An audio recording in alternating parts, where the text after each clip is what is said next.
வணக்கம். மாரியப்பன் வானிலை அறிக்கை. இது இலங்கைக்கான வானிலை அறிக்கை 2024 டிசம்பர் மாதம் 21ஆம் தேதி சனிக்கிழமை. வானிலை அறிக்கை.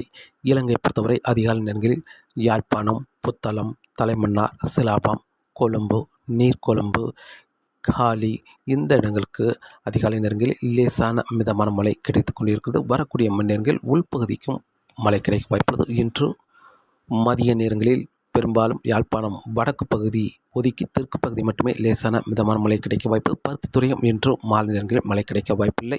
அதிகாலை நேரங்களில் லேசான மழைப்பொழிவு கிடைத்தாலும் மதிய நேரங்களில் யாழ்ப்பாணம் வடக்கு பகுதி பருத்தித்துறைக்கு முற்றிலுமாக விலக வாய்ப்புள்ளது. தெற்கு பகுதி மட்டுமே யாழ்ப்பாணத்துக்கு லேசான மிதமான மழை கிடைக்க வாய்ப்புள்ளது. மேலும் மதிய மாலை நேரங்களில் கிளிநொச்சி, முல்லைத்தீவு, வவுனியா, தலைமன்னார், மேலும் அனுராதபுரம் இந்த இடங்களுக்கெல்லாம் லேசான மிதமான மழையாகவும் ஓரிரு இடங்கள் மிதமான சற்று கனமழையாகவும் கிடைக்க வாய்ப்புள்ளது. மேலும் தலைமன்னார், புத்தளம் இந்த இடங்களுக்கும் லேசான மிதமான மழையாகவும் ஓரிரு இடங்கள் மிதமான சற்று கனமழையாகவும் கிடைக்க வாய்ப்புள்ளது. மேலும் கொழும்பு, நீர்கொழும்பு, சிலாபம், கண்டி, ரத்தினபுரி, கோட்டை, பதுளை இந்த இடங்களுக்கெல்லாம் மிதமான முதல் சற்று கனமழையாக அங்கே கிடைக்க வாய்ப்புள்ளது. மிதமான மழையாகவும் ஓரிரு இடங்கள் மிதமான முதல் சற்று கனமழையாகவும் கிடைக்க வாய்ப்புள்ளது. இன்று கனமழை என்பது ஹாலி, அம்மந்தோட்டை, பனாமா, அம்பாறை, மட்டக்களப்பு இந்த இடங்களுக்கு மட்டுமே கனமழையாக கிடைக்கும் என்றும் எதிர்பார்க்கப்படுகிறது. இன்று மேற்கு மாகாணங்களை பரப்பில் கூடுதலான இடங்களில் லேசான மிதமான மழையாகவும் ஓரிரு இடங்கள் மிதமான சற்று கனமழையாகவும் வடக்கு மாகாணங்களுக்கும் கூடுதலான பரப்பில் லேசான மிதமான மழையாகவும் ஓரிரு இடங்களில் மிதமான சற்று கனமழையாகவும் கிடைக்க வாய்ப்புள்ளது. இன்று யாழ்ப்பாணம், பருத்தித்துறை அதிகாலை நேரங்களில் மழை கிடைத்தாலும் மாலை நேரங்களில் முற்றிலுமாக விலக வாய்ப்புள்ளது. யாழ்ப்பாணத்துக்கு தெற்கு பகுதி மட்டுமே லேசான மிதமான மழை கிடைக்க வாய்ப்புள்ளது. இன்று டிசம்பர் 21 சனிக்கிழமை. நாளை டிசம்பர் 22ஆம் தேதியை பொறுத்தவரை அதிகாலை நேரங்களில் யாழ்ப்பாணம், பருத்தித்துறை, கிளிநொச்சி இந்த இடங்களுக்கு அதிகாலை நேரங்களில் மழை கிடைத்தாலும் மாலை நேரங்களில் பெரும்பாலும் தெற்கு பகுதி மட்டுமே மழை கிடைக்க வாய்ப்புள்ளது. திரிகோணமலை, தம்புள்ளை, மேலும் கொழும்பு, நீர்கொழும்பு, கண்டி, ரத்தினபுரி, காலி, கோட்டை, பதுளை இந்த இடங்களுக்கும் லேசான மிதமான மழை கிடைக்க வாய்ப்புள்ளது. கனமழை என்பது அம்மந்தோட்டை, பனாமா இந்த இடங்களுக்கு மட்டுமே கனமழை கிடைக்கும் என்றும் எதிர்பார்க்கப்படுகிறது. மேலும் மட்டக்களப்பு, அம்பாறை இந்த இடங்களும் லேசான மிதமான மழையாக கிடைக்க வாய்ப்புள்ளது. டிசம்பர் 22ஆம் தேதி. டிசம்பர் 23ஆம் தேதியை பொறுத்தவரை அதிகாலை நேரங்களில் யாழ்ப்பாணம், பருத்தித்துறைக்கு இந்த இடங்களுக்கு லேசான மழைப்பொழிவு கிடைத்தாலும் மதிய மாலை நேரங்களில் உள்பகுதியில் ஓரிரு இடங்களில் மட்டுமே மழை கிடைக்க வாய்ப்புள்ளது. டிசம்பர் 23, டிசம்பர் 24, 25 தேதிகளிலும் ஓர் சில இடங்களில் மட்டுமே மழை கிடைக்க வாய்ப்புள்ளது.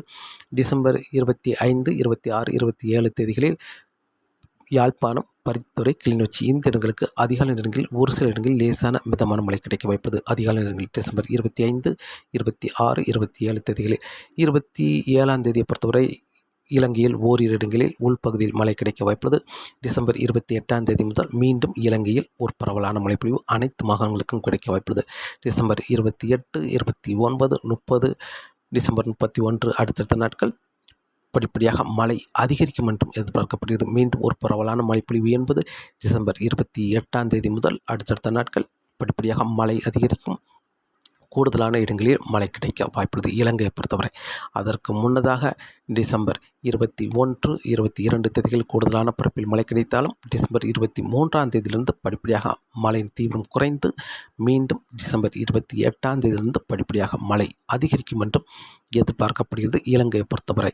காற்றின் வேகத்தை பொறுத்தவரை காற்றின் வேகம் மன்னார் வளைகுடாவை பொறுத்தவரை அதிகபட்சம் 35 முதல் 45 கிலோமீட்டர் ஆகும். இடையிடையே 60 கிலோமீட்டர் வரை காற்றின் வேகம் இருக்கும் என்றும் எதிர்பார்க்கப்படுகிறது. வங்கக்கடலை பொறுத்தவரை தென்மேற்கு வங்கக்கடலில் அதிகபட்சம் 40 முதல் 60 கிலோமீட்டர் ஆகும். இடையிடையே 60 முதல் 70 கிலோமீட்டர் வரை காற்றின் வேகம் இருக்கும் என்றும் எதிர்பார்க்கப்படுகிறது. மேலும் தென்கிழக்கு வங்கக்கடலிலும் காற்றின் வேகம் சற்று அதிகரித்து காணப்படும். மேலும் மத்திய வங்கக்கடலை பொறுத்தவரை 45 முதல் 65 கிலோமீட்டர் வரை காற்றின் வேகம் இருக்கும் என்றும் எதிர்பார்க்கப்படுகிறது. மீனவர்கள் மீன்பிடிக்க வங்கக்கடலில் சற்று சவாலாகவே இருக்கும் என்றும் எதிர்பார்க்கப்படுகிறது. வங்கக்கடலில் காற்றழுத்த தாழ்வு மண்டலம் நிலை கொண்டுள்ளது. இந்த நிகழ்வு டிசம்பர் 22ஆம் தேதியிலிருந்து படிப்படியாக செயலிழக்கும். இதன் காரணமாக வருகிற நாட்களில் படிப்படியாக காற்றின் வேகம் குறையும் என்றும் எதிர்பார்க்கப்படுகிறது. மீனவர்களுக்கு மீன்பிடிக்க வருகிற நாட்களில் சாதகமான சூழலாக அமையும் என்றும் எதிர்பார்க்கப்படுகிறது. தொடர்ந்து வானிலை அறிக்கையை கேட்டு பயன்பெறுங்கள். மீண்டும் சந்திப்போம். நன்றி, வணக்கம்.